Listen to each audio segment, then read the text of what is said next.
Hi guys, this is Kimmy Yanks and welcome to another PlayStation 4 gameplay video.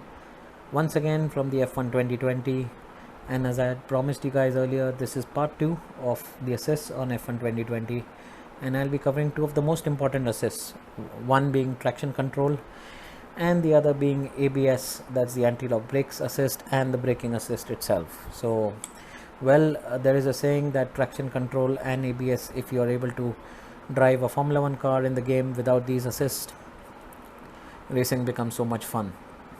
Well, I'm going to show you on time trial. It's very easy to get used to racing without these assists, but then it's a very different ball game once you're in a race mode or in a race situation. Anyways, I hope you guys enjoy part 2 of the assist video, and right up I'll be talking about traction control. Once again, I have added my GoPro to pick my throttle inputs and also how my brake application is. So I hope you guys enjoy this video. Right, so this is going to be the first section of part 1, and I'll quickly take you guys into the assist. As you guys can see, I've kept all the assists on right now. You've got brake assist at high, you've got traction control at full, you've got the gearbox on automatic, your pit assist, pit release, and DRS assist. So as I said earlier, in part 1 I'll be covering about the dynamic racing line, braking assist along with anti-lock brakes, and traction control as well as DRS assist. So first up, straight going into dynamic racing line. Basically, as you guys can see, this is on full mode. So your racing line would now be divided into 3 parts, wherein you'll have a green, yellow, and a red section. So green basically means you can go full throttle, and if you come across a yellow, it means you're supposed to lift up slightly, and once it is into red, then you need to brake. I've added another angle now to my racing videos, and that is I've included my pedal set now, and you guys would be able to see how the throttle input and the braking is thanks to my GoPro setup down there. So right, so going straight into dynamic racing racing line, and now it's set at full. You can see you have this racing line basically for the entire length of the track, so you don't really need to veer off from what you see here. All you have to do is just keep following this line, and you should have the optimal lap time. Now as you guys can see, this is all green, but very quickly we come across a red because this is last source hairpin, which is a very low speed corner hairpin, and then you're back onto the quick bit where you're running into Eau Rouge and Raidillon. So as you guys can see, this is actually guiding you for the entire length of your circuit and showing you what is the optimal line that you need to take if you want the best lap time. So this is basically having a dynamic racing line at full. Now if I go into the other option wherein we move a notch down, that is corners only, this is only going to become a reference point for us when you're coming into a corner entry or on corner exit. So you basically have to see this as a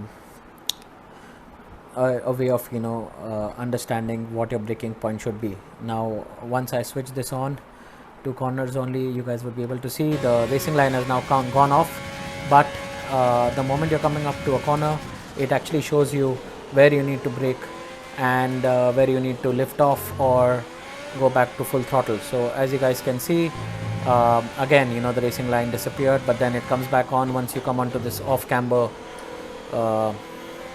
turn, and then yeah, basically once you're into those flowing corners, then the racing line doesn't leave you. Again, as you guys can see, now it's a corner only, so it went back off again. So this is basically what it is on corner only. Now coming into dynamic racing line off, basically it takes off all these reference points and you're on your own, and then you need to get your lines correct if you want the best lap time. Now what is important here is that every circuit is different, and obviously you need to have a basic knowledge of every circuit, but once you go into racing, you would have done a fair bit of driving in time trial or in the practice sessions to understand how a circuit is, and then you can find the optimal lap time once you come into those yeah, so you can then find your optimal lap time, once you've got your racing lines correct. So this basically was the dynamic racing line on off section, and now I'll be moving on to DRS assist and basically what it does. So I'll see you guys very soon. Right, so I'm going to be talking about DRS assistance now. What is DRS? Well, it's called drag reduction system, and what that does is basically it opens up the rear wing of your car, reducing the drag or the resistance that the car builds up when it is cutting through the air on a racetrack. Now whichever racetrack you go to, depending on the track length or the track characteristics, there are designated DRS zones which are basically only on the straight, because if you were to open up the rear wing on a turn, it would unsettle the car aerodynamically and send it into a spin. So DRS works only on straights, wherein you have a full throttle input. At Spa, we've got 2 DRS zones in sector 1 itself, so it should be easy to show you guys. And as you guys can see, DRS assist is on currently. Basically what that does is, once you're into a DRS zone in a practice session, you can open up your rear wing and it'll give you better straight line speed.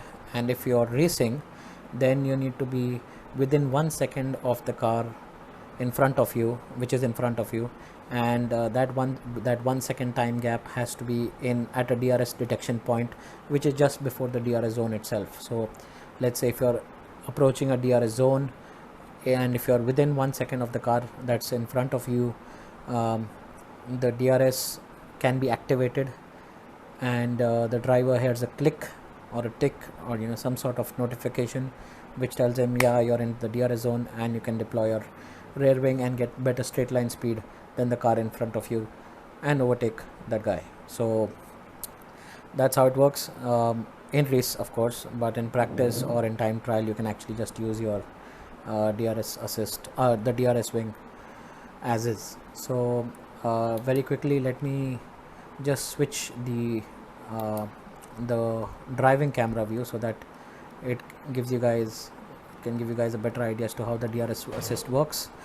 Now as you guys can see, just getting prepped for the lap, coming into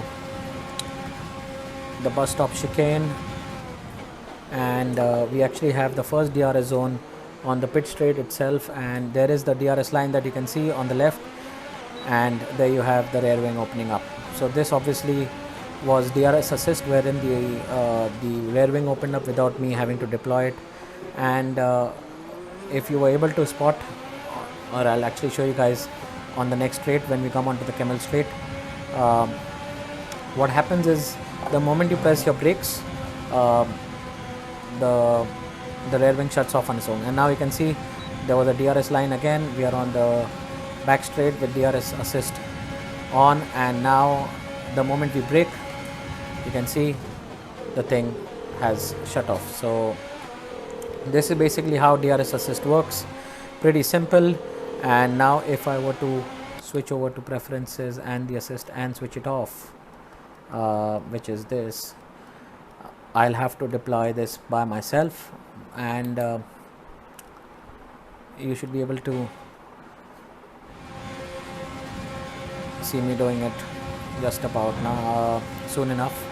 So as you guys can see, on the bottom right hand corner you can see a DRS sign that pops up once you're in near the DRS detection zone. And then once you're into DRS, you can hear this tick, and there's the triangle button that you need to press here, because that's my assist, that's my preset button. And then once I press the brakes, the rear wing shuts off on its own. I don't really need to do anything about that, that is automatic. But obviously to open the rear wing, I need to press the DRS activation button. So as you can see, coming up to the DRS again. Now if I don't press this button, it will not get opened, but the moment I press my triangle button on the wheel, it gets opened up. So this is basically how DRS assist works. So guys, that brings me to the end of part 1 of the F1 2020 assist gameplay video, wherein I spoke about the dynamic racing line and the DRS assist. Pretty simple, pretty straightforward, not too much of rocket science about it. But the next part that I'll be covering is about traction control and braking assist and anti-lock brakes. So once you have mastered these two things, well, the dynamic racing line is not really something that you need to master unless you're going into online sim racing, but it's a good thing to know once you're learning about tracks. So yeah, part 2 will be about traction control, ABS and braking assist. I hope you guys have enjoyed part 1, and this is Kimmy Yang signing off. Take care guys, enjoy your gaming, stay safe, and God bless.